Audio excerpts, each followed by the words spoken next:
준비하면 될지, 무엇을 준비해야 되는지를 조금 말씀드리는 시간이 될 것 같습니다. 준비된 내용은 이렇게 되어 있고요. 사진 하나 먼저 보시겠습니다. 이 그림을 보고 뭐가 떠올리시는지. 예, 저는 멋있다고 생각도 되는데 보는 눈에 따라서 고루하다라고 느껴지기도 하고요. 이것이 전통적이라고 느껴지기도 합니다. 그것이 의미하는 것은 한의학에 대해서 국민들이 갖고 있는 인식과 같다고 생각을 합니다. 그래서 AI가 필요하다 또는 AI를 기반으로 한 현대화가 필요하다라고 생각을 합니다. 개인적으로는 이제 그 연구하는 연구하고 진료하는 분야가 물론 제가 신구학이긴 합니다만 그 비반응성 통증이라고 보통 저희는 표현합니다. 조직 손상에 관련되어서 잘 낫지 않는 질환을 어떻게 치료할 것인가가 사실 제 주요 연구 분야고요. 그러다 보니 이걸 어떻게 해결할 것인가를 여러 가지 정보를 취합을 해서 인비트로 인비버 스터디 해보고 그래도 안 되니까 아니면 좋은 거 나오면 RCT 해보고 그래서 근데 잘 안 됩니다. 여기 계신 다 아시겠지만 그 돈이 굉장히 많이 들어가고요. 돈이 들어가는 거에 비해서 적절한 정도가 만들어지지 않습니다.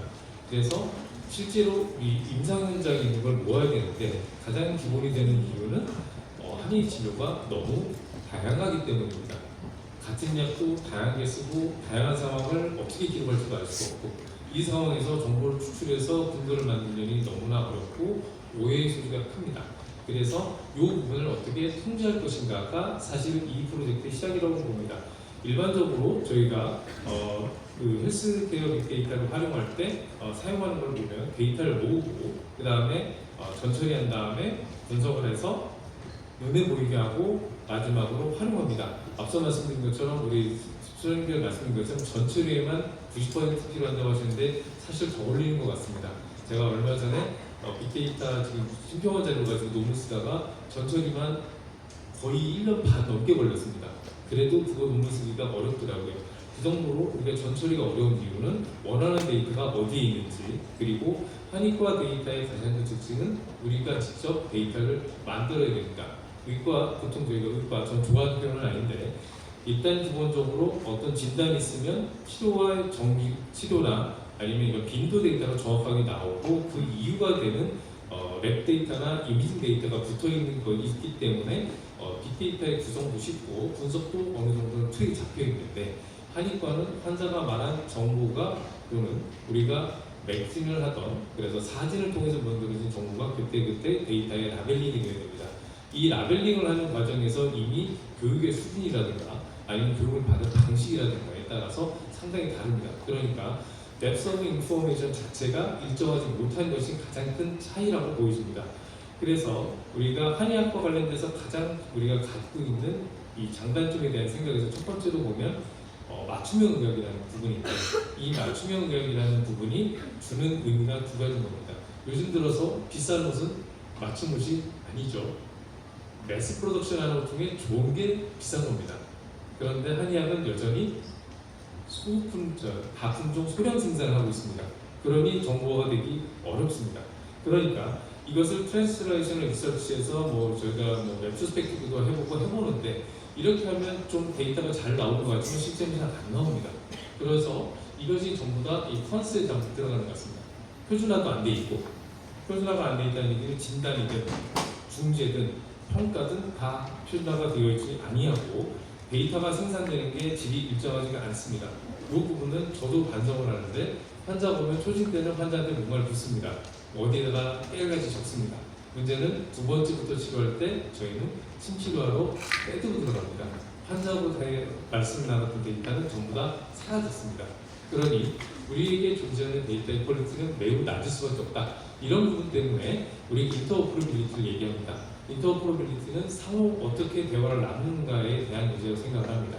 그러니까 우리가 연구를 해서 논문을 내든 진료를 하든 환자랑 대화하거나 연구자랑 옆에 있는 사람과 대화를 할 때 같은 말을 해야 되는데 같은 말을 하지 않고 있다. 이게 지금 핵심인 것 같습니다. 그렇다고 해서 이거를 어떤 것을 통째로 강요하는 것으로 표준화하는 것은 어렵습니다. 왜냐하면 백그라운드가 다 다르니까요. 그래서 이런 부분들을 해결하기 위해서 AI 툴과 관련된 그런 논문들이 좀 가이드라인이 좀 나오는 것 같습니다. 페어니스, 유니버설리티, 트레이서빌리티, 유저빌리티, 로버스트니스, 익스플레이너빌리티 말 그대로 우리가 서로 이해할 수 있고 공정하게 데이터를 주고받을 수 있으면서 도구의 도움을 받아야 된다는 것 같습니다. 그러면 실제 진로가 어떻게 되어지는지를 잠깐 CPG를 통해서 보겠습니다. 현재 오늘 말씀드릴 프로젝트는 전부 다 CPG를 기반으로 하고 있습니다. 왜냐하면 통제된 어떤 저희가 그 표준화된 데이터베이스가 없다 보니 근거를 기반으로 해서 산출된 정보 체계를 모아서 진행하는 걸 했습니다. 보시는 것은 우리가 추가반 탈출증입니다.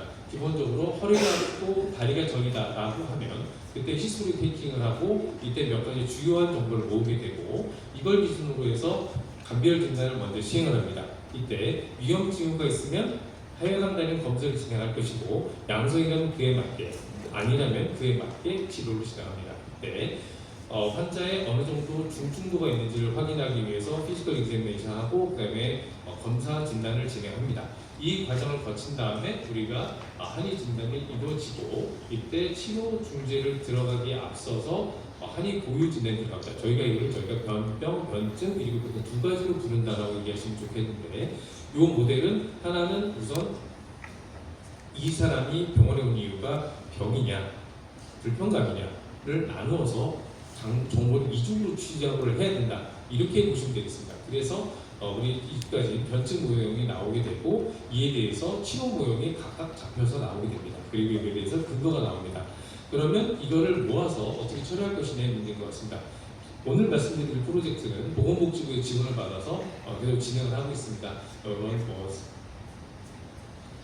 이렇게 진행이 된 부분들은 21년에 시작을 했고요. 현재 25년 현재까지 진행되고 있습니다.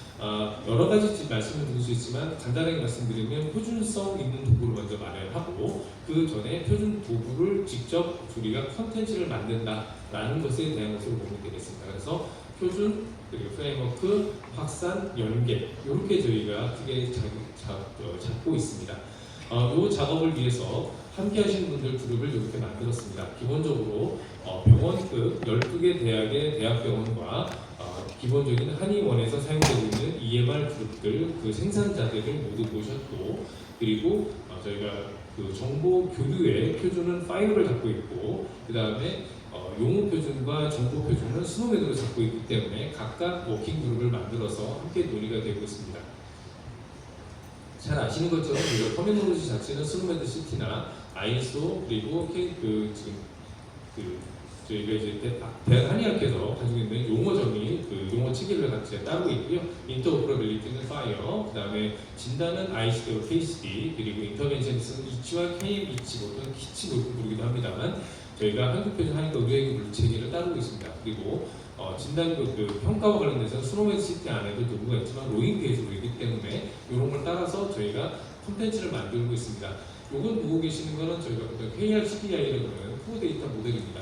코어 데이터 모델을 14가지로 이렇게 나누고 있는데 기본적으로 의과와 한의과가 데이터의 세계에서는 다르지 않습니다. 그렇기 때문에 추가적으로 들어가야 될 부분이 무엇인가를 놓고 봤을 때 패턴 다이그노시스라고 부르는 사진 정보 체계, 그 다음에 중지에 대한 것, 그 다음에 한의약에 대한 부분, 그 다음에 펑셔널 테스트라고 부르는 우리가 환자가 취합하는 정보를 기기화하는 작업, 이 부분에 대한 것들이 각각 테이블에 추가되면 문제가 없이 작동될 거라고 판단하고 이 작업을 저희가 병행을 하고 있다 보시면 되겠습니다.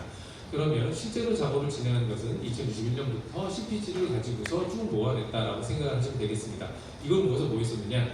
CPG를 잘 아시는 것처럼 앞쪽에는 저희가 질환의 개요, 어떻게 치료하는지, 어떤 약을 쓰는지, 무슨 침을 쓰는지에 대해서 교과서 논문을 기반으로 전문가들이 학회의 합의를 받아서 만들어진 자료가 있습니다.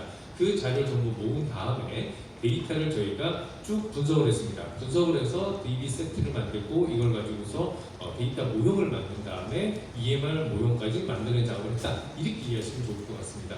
이 작업을 할 때 물론 저희가 개별적으로 할 것이 아니라 가능한 학회 전문가분들의 합의를 통해서 진행을 했다. 이렇게 봐주시면 되겠습니다.